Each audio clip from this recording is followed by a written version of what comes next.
When you look in the mirror, what's the first thing you notice? Probably your hair, right? You might see a style, a color, maybe something you need to tame. But what if I told you that the hair on your head is one of the most incredible pieces of evolutionary tech you own? Seriously, think about it for a second. Our ancient ancestors actually shed most of their body hair to stay cool out on the hot savanna. So why did we keep a thick mane right on top of our heads? It's a fantastic little evolutionary mystery.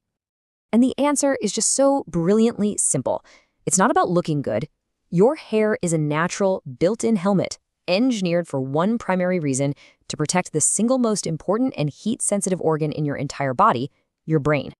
Okay, so let's really get into this. As early humans started living in hotter climates, losing all that body fur was a total game changer. It let us sweat and cool down. But that left our brain sitting right under the skull, totally exposed to the sun's harsh rays. The solution? Nature evolved this personal, super lightweight, and self-repairing shield. Pretty smart, huh? And this shield is a true multitasker. I mean, it does so much more than just block UV rays. It's also this amazing thermal regulator, trapping air to protect you from intense heat and cold. It's like a built-in sensory antenna, letting you know a bug just landed on you. And yeah, it also signals health and vitality to others. It even helps with brain cooling by wicking sweat away from the scalp. Every single one of these jobs shows just how perfectly it was designed. Now, if you want to see this whole process in action, we've got to look at a specific case study. Let's zoom in on the Indian subcontinent. With its intense year-round sun and heat, it's basically the perfect real-world laboratory for watching how hair adapted to a seriously demanding environment. This chart really breaks down the why of it all. You can literally see how every pressure from the environment led to a specific adaptation. You've got high UV radiation, so hair with lots of eumelanin, that's the dark pigment that acts like a natural sunscreen, was a huge advantage. And get this, it's kind of counterintuitive. Having dense hair actually slows down how fast your head heats up. It's a buffer. All of this was supported by the right genes and a local diet full of the building blocks for strong hair. It's like a perfect storm of adaptation. So we've established the hair is this incredible, vital protective system, which, brings us to a really personal and often pretty stressful question for so many of us, right? If this system is so perfectly designed for protection, why does it seem to fail so many people? Well, it's not a simple answer, because hair fall isn't just one thing.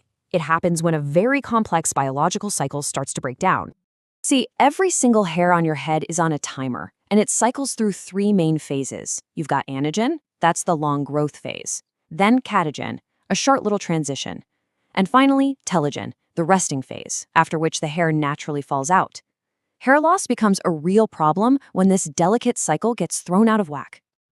So what throws it off? Well, a whole bunch of things, both ancient and modern. For some, it's genetics, making your hair follicles super sensitive to a hormone called DHT. For others, it's hormonal shifts, like from thyroid issues.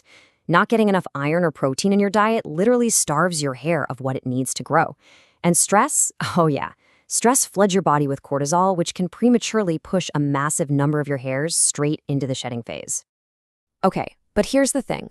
If a lot of these problems feel super modern, the solutions might just be ancient. So let's head back to India, where traditional practices weren't just about looking good, but about preserving this vital protective system for your entire life. This right here is the crucial mindset shift. In the Ayurvedic tradition, hair was never just hair. Its thickness, its shine, its strength, all of that was seen as a direct reflection of your inner vitality, your ojas, or life force.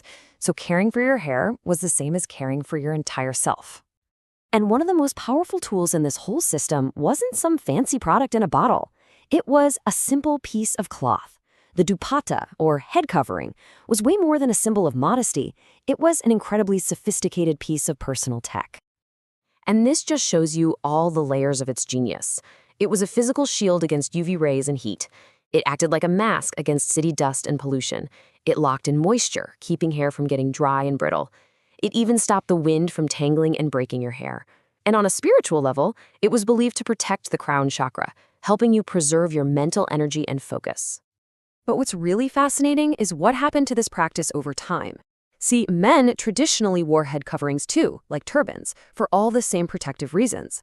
But then colonial military codes came in, favoring short hair and uncovered heads. Suddenly, for men, being bareheaded was seen as modern. For women, though, the practice stayed deeply tied to cultural identity and daily protection, so they kept reaping its benefits. So, the big question is, how can we take all this ancient, holistic wisdom and actually apply it to our modern lives? I mean, we're dealing with a whole new set of stressors for our hair today. This is where it all comes together in a super practical way. The age-old wisdom of oiling your scalp, well, that finds its modern match in a pre-shampoo treatment with rosemary oil, which studies actually show can help stimulate growth.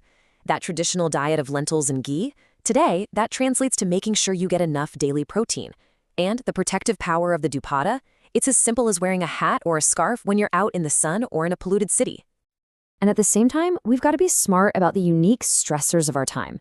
Things like constant heat styling, harsh chemical dyes, they're a direct assault on the hair structure that evolved to protect us. And those super tight hairstyles, they put constant physical stress on the roots. It's a real condition called traction alopecia. It's really about adding in the good stuff and taking out the bad. So if there's one key takeaway, it's this. We have to stop thinking about hair care as just the products we put on it. True, lasting hair health is an integrated system. It's about feeding it from the inside, protecting it from the outside, and living a lifestyle that keeps those delicate stress and hormone cycles in check.